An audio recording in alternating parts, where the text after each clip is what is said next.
Oi, pessoal, tudo bem? Então, hoje nós vamos fazer uma revisão da matéria que nós vimos até agora, tá? Nós estávamos falando sobre os átomos.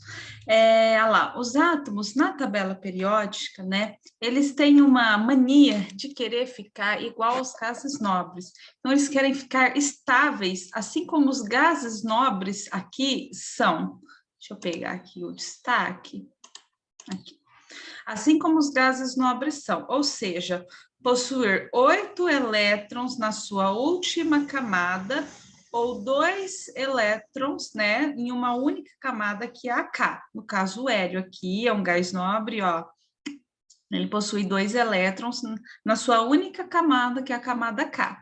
Neônio, argônio, criptônio, xenônio, radônio, organocênio, eles possuem o quê? 8 elétrons na sua última camada e com isso eles se mantêm estáveis por conta disso.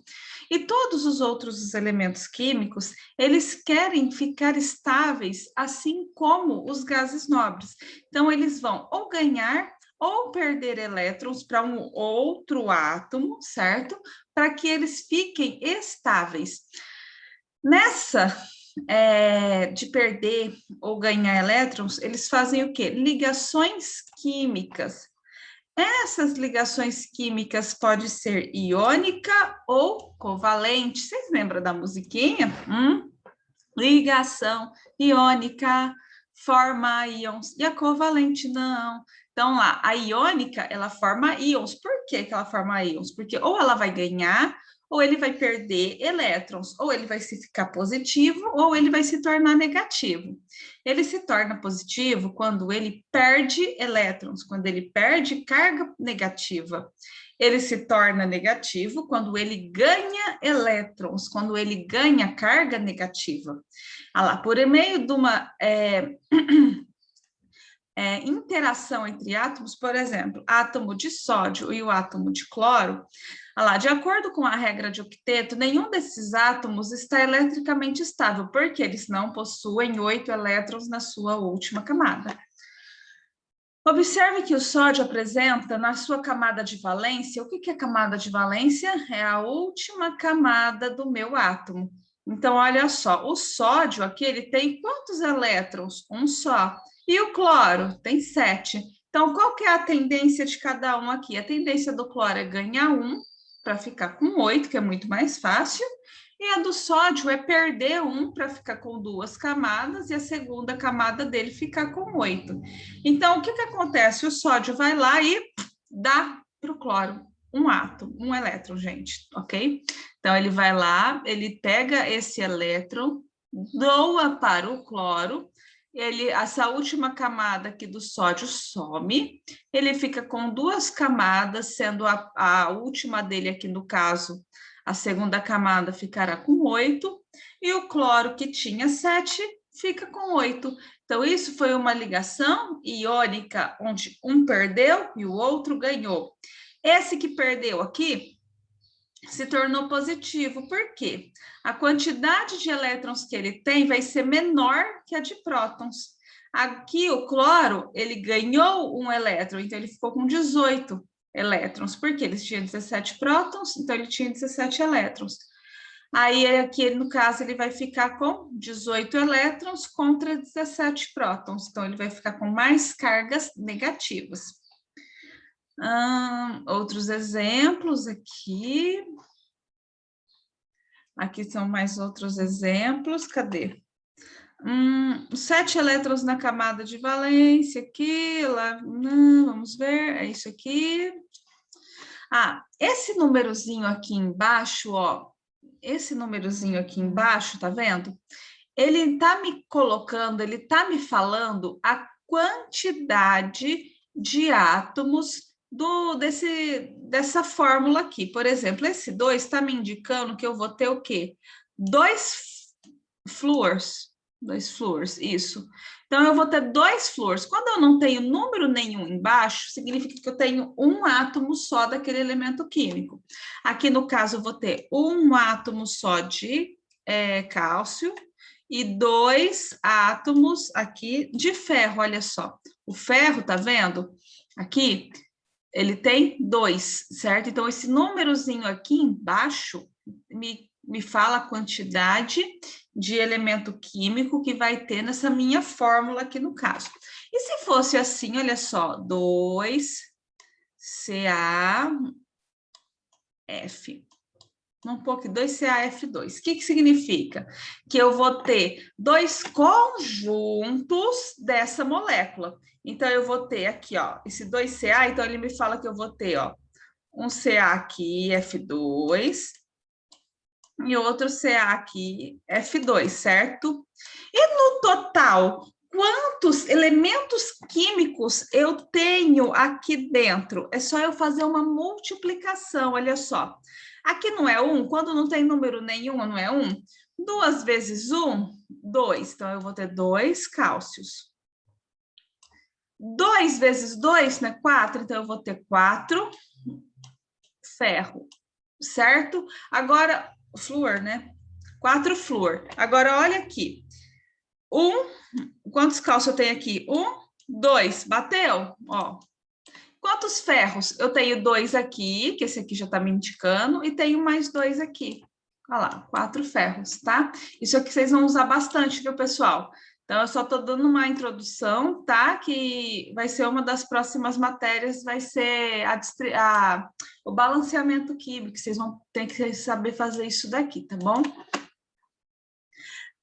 Aqui é a distribuição eletrônica, né? Primeiro a gente faz por Linus Pauling, 1s2, 2s2, 2p3, 2p6, 3s2, tá? E depois a gente joga aqui nessa forma para ficar mais fácil e não errar a distribuição. Aqui mais exemplos. E aqui eu tenho uma tabelinha que me fala qual que é a tendência de cada grupo. Do grupo, lá na tabela periódica, se você for, o grupo é a coluna, tá? Se você ver a coluna 1, a coluna 2, ela 13, 15, 16, 17. Você seguindo, você vai saber, olha só, que o grupo 1, a tendência dele é perder um elétron. Do grupo 2 é perder 2. Do grupo 13 é perder 3. Aí aqui já vai começar ao contrário. O grupo 15 é ganhar 3, 16 ganhar 2 e o 17 ganhar 1. Se vocês seguirem essa tabela, vocês nunca vão errar, quando puder olhar, né? Vocês nunca vão ter dúvidas sobre isso. Aí tinha as atividades que a gente já fez, tem o vídeo aqui se vocês quiserem rever a atividade. Temos a ligação covalente, que é quando eles dão a mãozinha, olha só, eu tenho o H2, né, que é a molécula do gás hidrogênio. Para ele formar, ele precisa de 2 hidrogênios, porém eles não podem perder elétrons, certo? Então, o que eles fazem? Eles compartilham do mesmo elétron. Então, esse aqui compartilhou, ficou com 2, esse daqui pegou o outro, ficou com 2. Então, eles andam de mãozinhas dadas, tá? Então, a ligação covalente não forma não forma íons, ou seja, não tem quem ganha e quem perde, eles apenas dão a mãozinha e continuam. Eu vou ter a ligação simples, dupla ou tripla. Simples é quando só há o compartilhamento de um elétron, ou seja, lá, e só dá a mãozinha para um elétron. Dupla é com 2 elétrons e 3 risquinhos é com 3 elétrons, ou seja, eles compartilham 3 elétrons no caso. Ó, aqui é uma ligação dupla, ó lá, são 2 elétrons de cada oxigênio, lá um parzinho, outro parzinho, então por isso é uma ligação dupla, certo? Aqui falando da alotropia, que é elementos químicos, o mesmo elemento químico, olha só, se ligando de maneiras diferentes, igual aqui. Eu tenho 2 oxigênios, né, com uma ligação dupla entre si, e aqui eu tenho 3 oxigênios com uma ligação simples entre si. Isso é a alotropia. Aqui, como fazendo a fórmula eletrônica, o que é a fórmula eletrônica? É quando eu coloco a quantidade de elétrons da minha última camada representado, certo? A fórmula estrutural eu mostro as quantidades de ligações entre esses elementos e a molecular. A ligação metálica não tem nada a ver com ganhar ou perder elétrons, tá? É a mistura entre os metais, tá? Isso é a ligação metálica, que eu misturo lá os metais e eles têm umas características diferentes, eles se interagem para ficar de acordo com o que a gente precisa hoje em dia. Aqui tem aquele experiência que eu mandei para vocês, né? Aqui falando sobre a condução, variedade das substâncias ácidos e bases. Ácido tem sabor, azedo e base é adstringente, lembra? Mas tome muito cuidado, não prove, é um perigo. Mesmo que é ácido, você vai falar assim, mas é acidinho, é limão. Limão, tudo bem, você conhece o limão. O problema é quando você está num laboratório e te pergunta, cara, isso aí é ácido ou base? Aí você fala assim, ó, deixa eu ver. Aí pronto, ferrou tudo, né, gente? Né? Não pode, vocês não... Quando você estiver num laboratório, a boca é uma coisa que vocês não vão levar a mão de jeito nenhum. Porque mesmo que for uma base, a base pode ser altamente corrosiva. Um exemplo de base, sabe o que é? A soda cáustica. O trem corrói tudo, não corrói? Então, e ela não é ácida, ela é uma base extremamente forte, tá? Então, quais são as características desses elementos químicos? Se der tudo certo até o fim do ano, né? Eu consegui adquirir esse daqui, ó. Vocês estão vendo aqui no canto? Se até o fim do ano a gente voltar com as aulas presenciais, eu mostro para vocês ao vivo na escola, né? Mas se não, eu mostro por aqui mesmo, que também vai ser bem legal para vocês verem. Papel é o indicador universal, tá? Qual é uma característica do ácido, né? Olha só, todo ácido começa com hidrogênio. Todo ácido começa com hidrogênio, tá? Então, começou com hidrogênio e não é a água, pode assinalar que é ácido, tá? E o ácido, olha só, são compostos que formam íons, ou seja, eles não tinham íons. Então, eles se formam íons quando eles estão em água, né? Porque eles liberam o íon H+. E a base, né? São compostos iônicos, a base ela já é uma ligação iônica, tá bom? Ele já tem a ligação iônica e ele termina em OH. Então, olha só, a base, ela HF, H2S, HNO3, H2SO4, isso tudo é ácido. A base, olha só, NaOH, CaOH, AlOH. Então, a base, ela sempre vai terminar com essa hidroxila aqui, que é o OH. Aqui eu tenho algumas características do ácido e da base, o exercício. O sal, eu brinco da seguinte forma, né?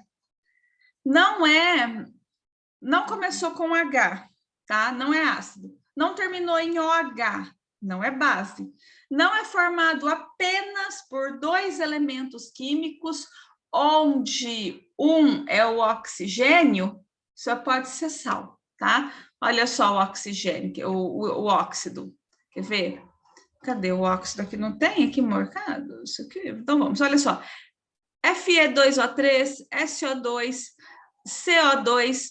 Então, olha só, é formado por dois elementos químicos, onde um deles é o oxigênio, olha só. E a água, H2O, é formado por dois elementos químicos, onde um é o oxigênio.